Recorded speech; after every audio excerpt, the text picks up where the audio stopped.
Anda menyaksikan Breaking News TV One, saya Ferdi Ilyas, dan sekarang kita menuju ke Sidoarjo untuk menyaksikan kembali bagaimana pernyataan pers dari BNPB dan juga tim gabungan sebagai upaya untuk mencari korban yang masih terjebak dalam reruntuhan musola di pondok pesantren di Sidoarjo. Kenapa ini terjadi? Semuanya masih fokus bagaimana anak saya, ponakan saya untuk bisa selamat, gimana dicarinya, itu masih situ. Jadi kami belum bisa menjawab itu. Tentu saja tadi kan Pak Menko juga sudah menyampaikan dengan Kemenko Infrastruktur ini pasti akan terus didalami gimana penyebabnya gitu. Kita tidak bisa terus memvonis dengan mata telanjang, nanti salah kan, ilmu kita nggak di situ gitu ya. Nanti silakan tanya kepada ahli ya.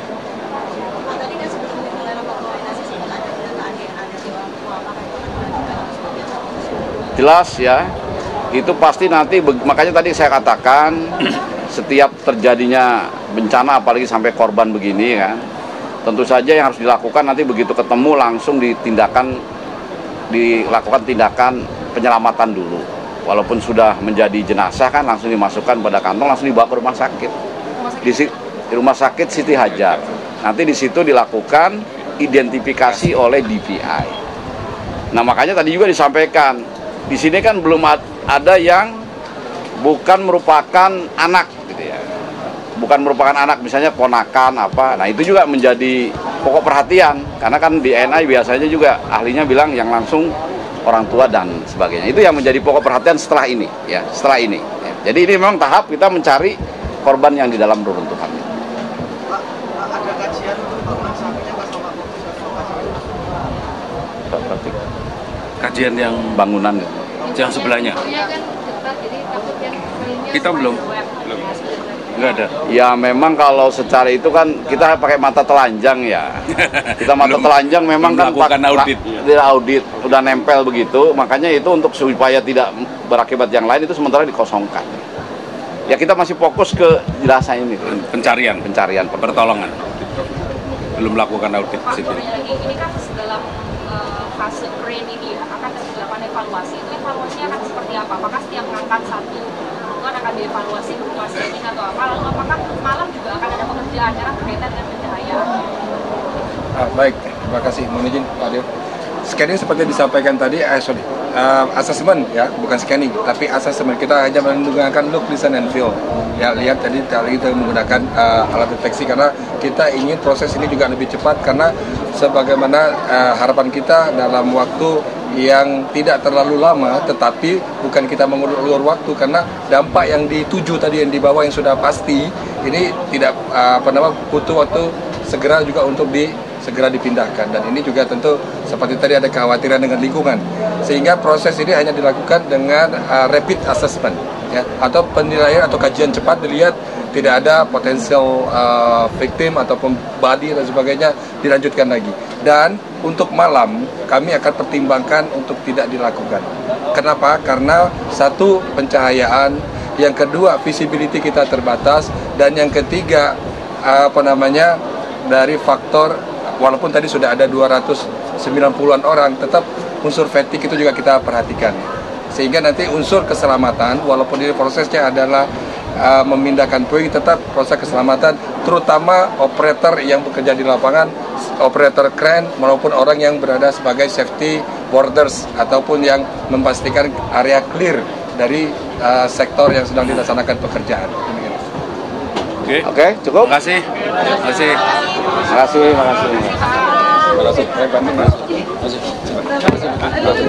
Siap. Nanti ketemu saya kalau udah selesai. Siapa Pak? Iya.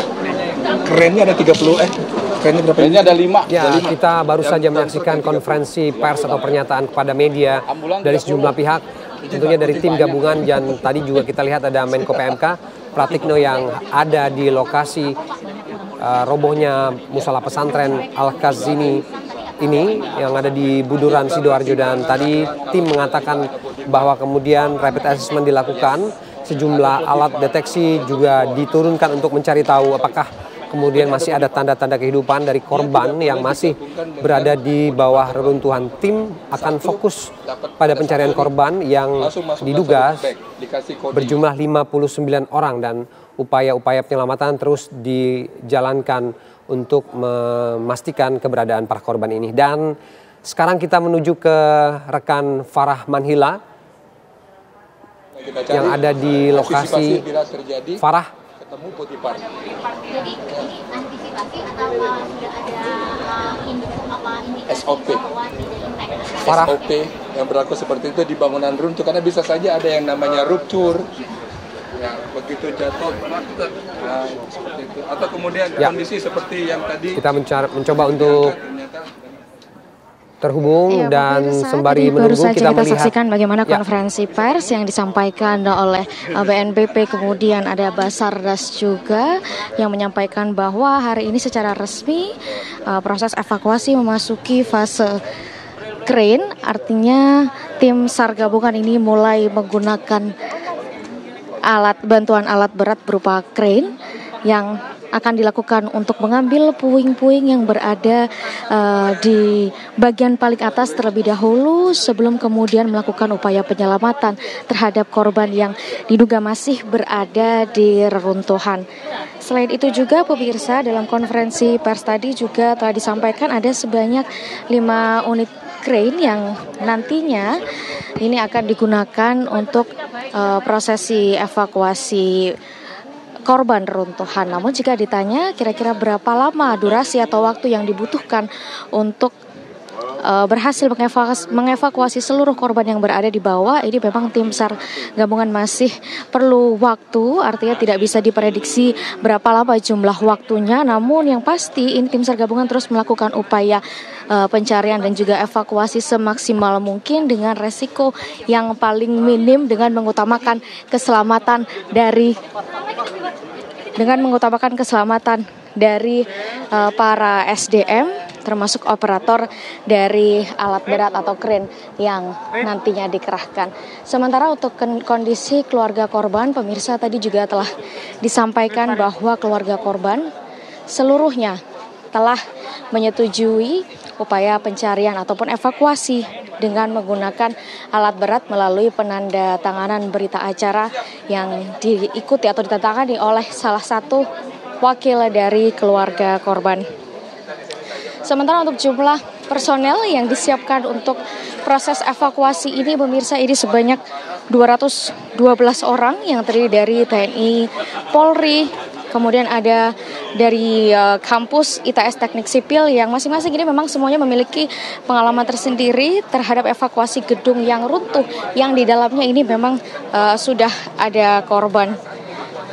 Dan hasil dari pembicaraan bersama dengan para keluarga korban ini memang menyatakan bahwa keluarga korban tidak lagi meminta tim SAR gabungan untuk melakukan upaya pencarian secara manual, mengingat ini memang sudah memasuki hari keempat dan sejumlah faktor lain yang membuat tim SAR gabungan akhirnya memutuskan untuk menggunakan alat berat. Ini beberapa diantaranya adalah tim SAR gabungan telah melakukan reassessment sebanyak 3 kali terhitung sejak kemarin malam pada pukul 11, kemudian pada 2 pagi dini hari tadi, dan juga pada pukul 7 pagi dini hari tadi untuk memastikan apakah ada tanda-tanda kehidupan dengan menggunakan alat-alat canggih yang bisa mendeteksi suara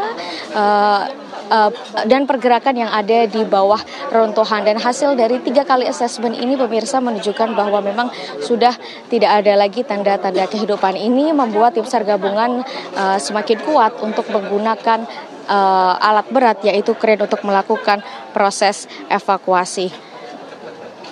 Dan berkaitan dengan posko SAR gabungan yang masih ada di lokasi kampus 2 Pondok Pesantren ini juga, pemirsa, dinyatakan masih terus dibuka untuk keluarga korban yang menunggu kepastian di informasi. Setelah korban berhasil dievakuasi nantinya dengan menggunakan alat berat atau crane ini, pemirsa, kemudian langsung dibawa ke Rumah Sakit Siti Hajar untuk melakukan identifikasi postmortem. Setelah sebelumnya ini pihak keluarga juga telah memberikan data atau antemortem berkaitan dengan korban.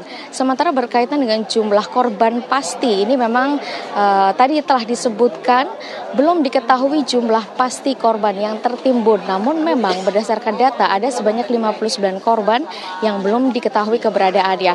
Apakah ini menjadi memungkinkan korban tertimbun semua? Kami juga masih belum belum tahu karena ada kemungkinan-kemungkinan lain pemirsa, bisa jadi juga korban ini sudah pulang kembali ke rumah namun tidak melaporkan ke pondok pesantren atau ke pihak yayasan begitu ya. Dan sampai saat ini juga pihak Bidokes Polda Jawa Timur ini juga masih terus menunggu data-data antemortem dari keluarga korban, utamanya orang tua santri, untuk memberikan data-data korban termasuk DNA yang tadi juga telah disampaikan oleh Bidokes dalam pertemuan dengan wali santri tadi siang tadi yang telah dilakukan.